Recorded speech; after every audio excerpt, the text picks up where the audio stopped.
La nuit du témoin silencieux. Les archives secrètes du Vatican, ou sous leur nouveau nom Archives apostoliques, contiennent des documents accessibles au public, mais personne ne sait vraiment qui a accès à leurs archives secrètes. En janvier 2025, 3 universitaires, un historien allemand spécialiste du Vatican, un Américain expert en symboles et un linguiste français, ont obtenu une autorisation spéciale pour travailler pendant une semaine dans les archives sur un ensemble de documents ouverts pour la première fois.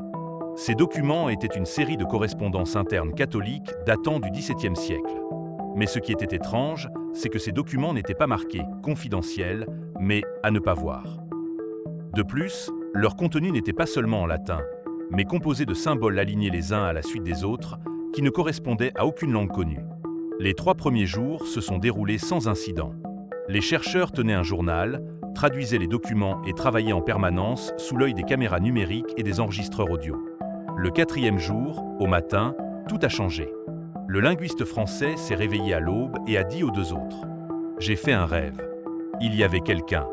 Il n'avait pas de visage, mais il nous observait. » Au début, personne n'a prêté attention à ce rêve. Jusqu'à ce que l'historien allemand dise la même chose quelques heures plus tard. Et le soir, l'expert américain a raconté que cette silhouette sortait du mur.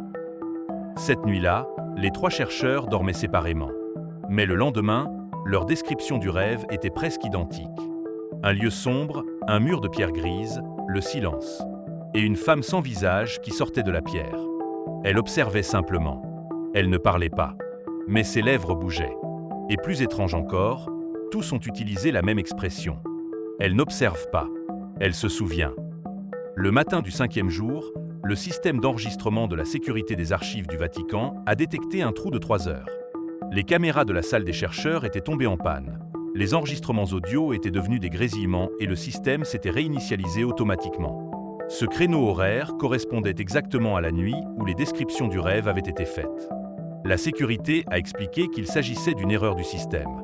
Cependant, les analystes de données internes ont déclaré que les signaux coupés coïncidaient avec des pics électromagnétiques simultanés.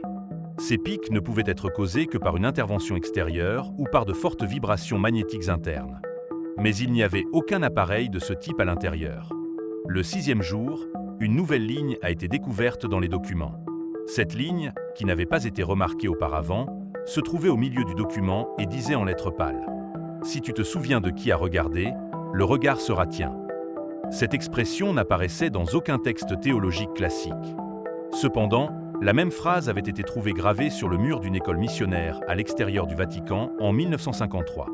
Le dernier jour, l'un des chercheurs, en parcourant les documents, a découvert un symbole qui apparaissait à la lumière UV au dos des documents. 3 cercles entrelacés, mais qui ne se touchaient pas. Au centre du cercle central, une figure féminine sans yeux. Ce symbole n'apparaissait dans aucun registre officiel du Vatican. Mais on savait que des figures similaires avaient été utilisées sur certaines pierres tombales datant du 8e siècle dans le sud de l'Italie. La signification de ces figures n'avait toujours pas été élucidée. Et cette fois, la figure n'apparaissait pas dans les documents, mais dans les rêves des chercheurs. La semaine s'est terminée. Les chercheurs sont rentrés dans leur pays. Mais quelques semaines plus tard, lorsqu'ils se sont retrouvés pour un séminaire commun, l'un d'eux a déclaré « Je ne parle plus dans mes rêves la nuit. Je me contente de regarder ». Les 2 autres n'étaient pas surpris. Ils vivaient la même chose. Et depuis ce jour, aucun d'entre eux n'a fait la moindre déclaration publique. Le dossier a été clos. Mais ceux qui avaient vu le dossier affirmaient que les documents qui parlaient quand le dossier était ouvert continuaient de vous suivre même après sa fermeture. Enfin, il convient de préciser que le Vatican n'a pas rouvert l'accès à l'ensemble des documents après cet incident. Seuls les codes d'accès des chercheurs ont été annulés pour cause de tentatives de connexion incorrectes. Mais les registres du système montrent que ces codes n'ont été saisis à nouveau par personne. Quelqu'un les aurait-il effacés de l'intérieur? Ou bien, les documents refusent-ils désormais d'être consultés? Ce qui suit n'est pas seulement une question, c'est aussi une crainte. Si ce personnage est réel, s'il peut laisser des traces non seulement dans les rêves, mais aussi dans les documents, alors ce que nous lisons, ce que nous voyons et ce dont nous nous souvenons ne nous appartiennent peut-être plus. Peut-être que ce que nous appelons souvenir attend en réalité une autorisation venue d'ailleurs. Tous ces détails ne sont pas que de simples enregistrements. Ce sont les éléments d'un récit. Mais quel récit? Une dérive mentale? Ou bien s'agit-il d'une tentative systématique de révéler une réalité refoulée? Dans un instant, nous examinerons la signification de ces événements à partir de 2 points de vue opposés. Pour une personne croyante, s'agissait-il d'un avertissement? Ou bien, pour une personne rationnelle, s'agit-il simplement d'une illusion collective? Le regard de la femme sans yeux a-t-il la même signification pour tout le monde? Ou bien, chacun ne voit-il que son propre regard? Qui a vu, qui se souvient? Qui a vu, qui se souvient? Il me semble très insuffisant de qualifier ces événements de simples défaillances techniques, de réaction collective au stress ou de coïncidence psychologique.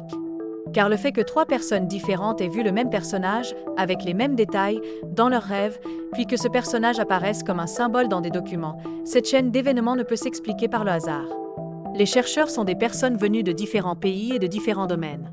Ce qu'ils ont vu dans leurs rêves est exactement le même. Un mur de pierre, un environnement silencieux et une femme sans visage. Et la figure n'est pas seulement apparue, ce symbole a également été retrouvé dans les documents. Ce n'est pas une information, c'est une rencontre. Ce qui me fait vraiment réfléchir, c'est le silence de la figure. Ce n'est pas le silence auquel nous donnons un sens. D'après ce qui a été dit, ses lèvres bougent, mais aucun son ne sort. Elle ne choisit donc pas de ne pas parler, elle n'a pas de voix. Et c'est important. Car ici, le message n'est pas transmis par une communication directe, mais par une impression. Regardons également la phrase qui apparaît dans le document. Si tu te souviens de qui t'a regardé, ton regard devient le tien. À première vue, cela peut sembler être une simple métaphore. Mais le fait que 3 chercheurs différents aient indépendamment ressenti des phrases similaires dans leurs rêves au cours de la même semaine suggère qu'il s'agit d'une sorte de transmission. À mon avis, ce à quoi nous sommes confrontés ici n'est pas une figure symbolique, mais un gardien de passage. Cette figure n'a pas de secret, elle représente la limite de l'accès à ce secret.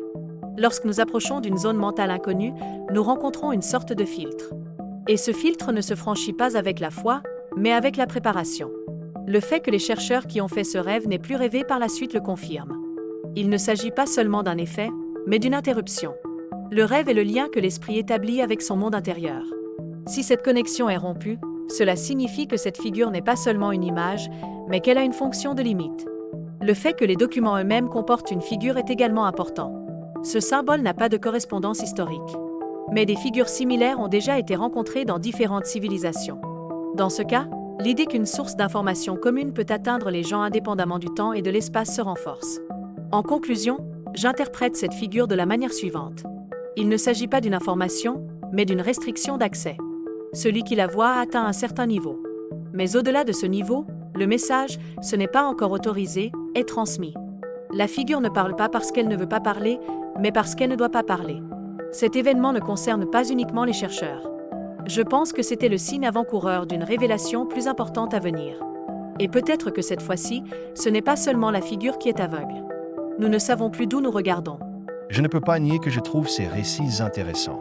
Mais ce n'est pas parce qu'un événement est intéressant qu'il est nécessairement vrai.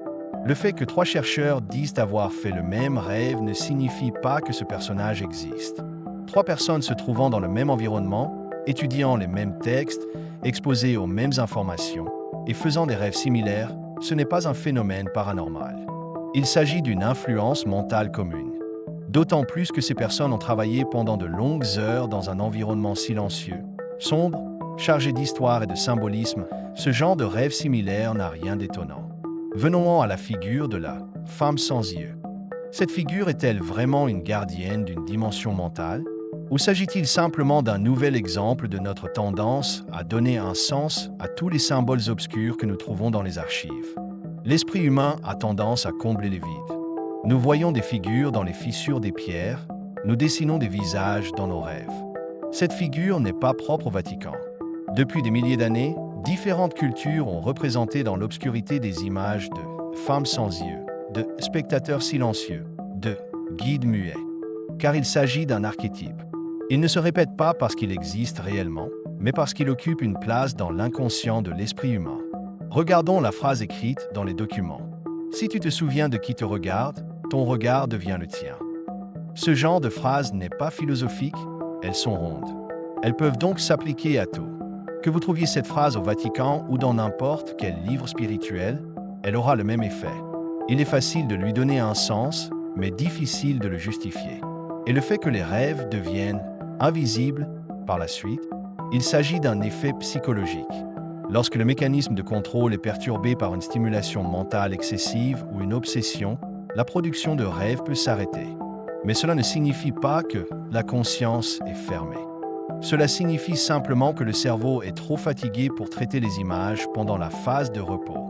De plus, je ne trouve pas significative l'affirmation selon laquelle le symbole trouvé sous la lumière UV dans les documents n'avait pas été remarqué auparavant.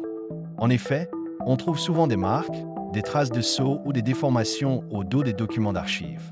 Ce n'est pas nouveau, mais chaque nouveau détail, si un mystère a déjà été créé, devient inévitablement une partie de ce mystère. À mes yeux, ce qui se passe ici, c'est que le récit lui-même commence à remplacer la réalité. En d'autres termes, un événement se produit. Le sens qui lui est attribué est plus discuté que l'événement lui-même. Et finalement, la réalité reste dans l'ombre de ce sens.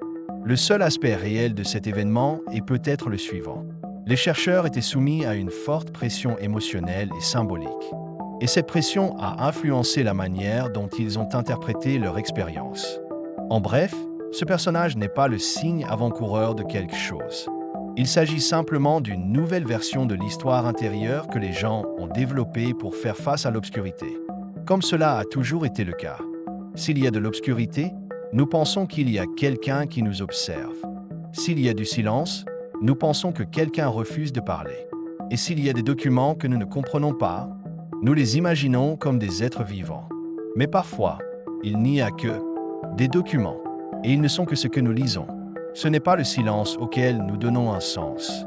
D'après ce qui est raconté, ses lèvres bougent, mais aucun son ne sort. Il ne choisit donc pas de ne pas parler. Il n'a pas de voix. Et c'est important, car ici, le message n'est pas transmis par une communication directe, mais par une impression. Regardons également la phrase qui apparaît dans le document. Si tu te souviens de qui t'a regardé, ton regard devient le sien. À première vue, cela peut sembler être une simple métaphore. Mais le fait que 3 chercheurs différents aient indépendamment ressenti des phrases similaires dans leurs rêves au cours de la même semaine suggère qu'il s'agit d'une sorte de transmission. À mon avis, ce à quoi nous sommes confrontés dans cette affaire n'est pas une figure de connaissance, mais un gardien de passage. Cette figure ne détient pas un secret, elle représente la limite de l'accès à ce secret. Lorsque nous approchons d'une zone mentale inconnue, nous rencontrons une sorte de filtre. Et ce filtre ne se franchit pas avec la foi, mais avec la préparation. Le fait que les chercheurs qui ont fait ce rêve n'aient plus rêvé par la suite le confirme. Il ne s'agit pas seulement d'un effet, mais d'une interruption. Le rêve est le lien que l'esprit établit avec son monde intérieur. Si cette connexion est rompue, cela signifie que cette figure n'est pas seulement une image, mais qu'elle a une fonction de limite. Le fait que les documents eux-mêmes comportent une figure est également important. Ce symbole n'a pas de correspondance historique, mais des figures similaires ont déjà été rencontrées dans différentes civilisations. Dans ce cas, l'idée qu'une source d'information commune peut atteindre les gens indépendamment du temps et de l'espace se renforce. En conclusion, j'interprète cette figure de la manière suivante. Il ne s'agit pas d'une information, mais d'une restriction d'accès. Celui qui la voit a atteint un certain niveau. Mais au-delà de ce niveau, le message « Vous n'y êtes pas encore autorisé » est transmis. La figure ne parle pas parce qu'elle ne veut pas parler, mais parce qu'elle ne doit pas parler. Cet événement ne concerne pas uniquement les chercheurs. Je pense que c'était le signe avant-coureur d'une révélation plus importante à venir. Et peut-être que cette fois-ci, ce n'est pas seulement la figure qui est aveugle. Nous ne savons plus d'où nous regardons.